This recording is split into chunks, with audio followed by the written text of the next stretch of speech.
कराड नगर परिषद कराड व नगरपालिका नगर वाचनालय यांच्या वतीने दरवर्षी शारदीय व्याख्यानमालेचे आयोजन केले जाते। याही वर्षी 9 दिवस 9 व्याख्यात्यांची माहितीपूर्ण वैचारिक व्याख्यानांची मेजवानी श्रोत्यांना मिळणार आहे।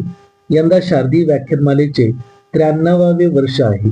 अनेक विचारवंत, साहित्यिक, शास्त्रज्ञ, कलाकार इत्यादी अनेक दिग्गजांनी या व्याख्यानमालेतून आपल्या विचारांनी रसिकांना जगण्याची नवी उमेद दिली आहे आणि त्यामुळेच या व्याख्यानमालेची कराडकर आतुरतेने वाट पाहत असतात। आज याचे पहिले पुष्प प्राध्यापक भीमराव पाटील यांनी माणुसकी हरवते का या विषयावर गुंफले।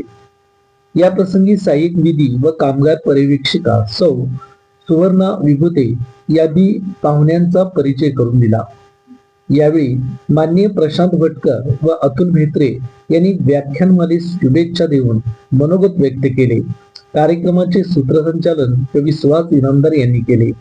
माणुसकी हरवते का या विषयावर बोलताना प्राध्यापक भीमराव पाटील म्हणाले, मला कल्पना तरी वाटते का हे शहर लेवलला आम्हाला हे शक्य होईल? सगळं नाही होत। मी माझ्याकडे जे जे आहे ते मला वाटायचं आहे ते आजूबाजूला वाटूया, ते दुसऱ्यांना दिल्या। हे जर प्रत्येकानं काम केलं तर काहीच अवघड नाही। साफ करायची, कीर्तनासाठी जागा आपणच ठरवायची, झाडलोट आपणच करायची आणि गोपाला गोपाला देवकनंदन गोपाला म्हणत किती लोक आली माहीत नाही। बाबांचं कीर्तन सुरू व्हायचं आणि कीर्तन सुरू झालं की अक्षरशः बसायला जागा राहायची नाही, इतकं मोठं मैदान ते भरून जायचं।